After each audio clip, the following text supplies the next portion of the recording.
another odd question is we did a deal last year. I think it was last year, right? Where we made a 50K assignment fee. Mm. And you're welcome. have a very abundant mindset, right? So one of the things that we find is there are some people who are like, I can't believe you made this much money on me, right? Like this is ridiculous. But that's not your perspective at all. Not at all. So talk to me about that, because I think there's a lot of people out there that don't quite have that mentality.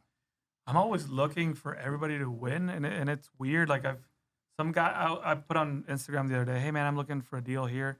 Somebody texted me and introduced me to another person. The next day, I had a deal that the guy said, yeah, send me the contract. I sent him that deal to that one person that introduced me. I said, hey, send him the contract, lock him up. We'll go 50-50 on it to make up for you introducing me to this person. Like the very next day, I was trying to repay back. Even yesterday, somebody assigned a contract to us, and they're like, hey man, if you give me the deal back, I'll give you an extra $2,500. And I knew we were making like almost $20,000 on the deal. And I said, listen, let's do this, man. How much are you making on the deal? Because if you're making X amount, or if you're making less, we'll just go 50-50 with you. Like, it's all good. I don't want you to make less than us. And so we ended up just chopping it up. Like we were making like 5 more. Hey, it's all good, man. Let's just go 50-50. Like we have an extra 5 than you. What are you making, 10? Let's both make 15 and let's just move forward. So we're never about that mentality about just me. Yeah. Like we love seeing people win, because at the end of the day, these are people that are bringing you deals. You want them to be alive, because what happens when they make money, like their marketing gets stronger. They can invest in more training. They can get better, and then that makes you better as well. Like I think I a don't lot, see a lot of myself. people don't see that from Ramon. He actually gave a car to a wholesaler that was down on his luck. It was in Atlanta or something like that. And the crazy part, he helped them with that car that helped him so much in his life. He started doing more deals, and he even sold a deal to Pace, right? He met him over there. He's like, hey, this wholesaler brought me this deal. He knows you guys. He knows Ramon. He was sleeping inside of the post office. In the post office, and Ramon had the pictures. He has the video, and he bought him a car from here. It was just $10,000 car, but Was it Earl? Earl, yeah. Yeah. So you don't know who you're gonna help, but he usually does that to a lot of people. That guy's turned his whole life around. It turned the whole life. I think around. he's living like at a golf course right now. He's doing really well. I think he owns a golf course or something. Yeah. It's insane. And I didn't do it with the expectations of getting anything back. Like I've never went back to Earl and said, hey Earl, remember I gave you a car? Like no, like dude, I just did it and that's it. It's done. I'm not gonna go back and try to make anything of it. It's just trying to do good things for people. So you're saying there's a side of the Ramon that we all don't know about. Well, he shows the live, because that's very interesting stuff. But just me seeing him personally, he does go above and beyond for a lot of people that he doesn't know. So I'm more conservative. If I don't really know you that much, I'm usually more hiding away. But I honestly, it feels so good to help people. And I feel like every year we give over 40 Christmas trees during Christmas. We leave them all in the front of my house. People come and they just pick up a Christmas tree during the holidays. I'll do giveaways for the family in Mexico. Like who needs anything? We'll go to Mexico, do parties. Yesterday I saw a post.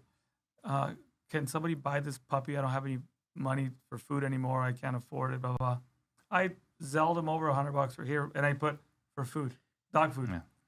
So it's just like random little things I don't really tell anybody. He does like a lot of secret giveaways. Like if you know someone that doesn't have money and goes through hardship, and then he just needs the proof if it's in our country or something like that.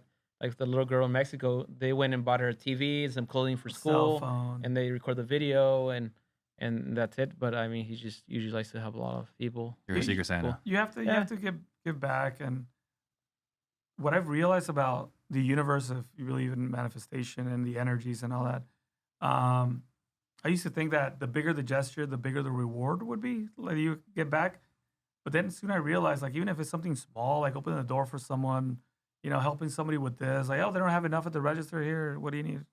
Little things like the universe rewards you massively. Like the universe doesn't measure your blessing to someone with your return. The universe just throws blessings. There's no ROI. There's no ROI. You can't measure it. Like you can do the smallest thing that might feel like no big deal. You help somebody get up. The universe will send so many more times like the amount. Just because you do something big doesn't mean you're going to get it back. So even like the smallest thing just gives you the biggest blessing. Like I've never celebrated my birthday. My last one was when I was 10 years old. And it was crazy because this year, I don't know, he's like, we're going to celebrate your birthday. And I was like, I was scared because coming from this guy, I'm like, I don't know what to expect. So that's the one where Annette, the whole office went. Yeah, it was pretty crazy. The Vegas birthday I don't know if you of heard all that. I time. don't know if you heard of that. And I was so scared, but Ramon had this crazy. It's on your Instagram, right? Oh my God, yeah. We hired. Can we say midget on the show? I mean, he's small, You already he's did. tiny. We hired a tiny human What- stripper. It was stripper. It was a stripper. I did hear about this. We show up to the penthouse.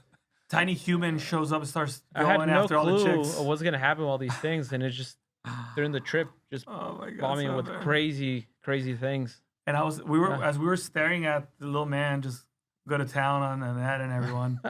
we were staring at each other. And we're like, did we just become the Wolf of Wall Street? Yeah, what- something was going on. That's one way to live life. It was an insane experience. But this is the thing, though. All right, this is people might say, "Oh, it must be nice."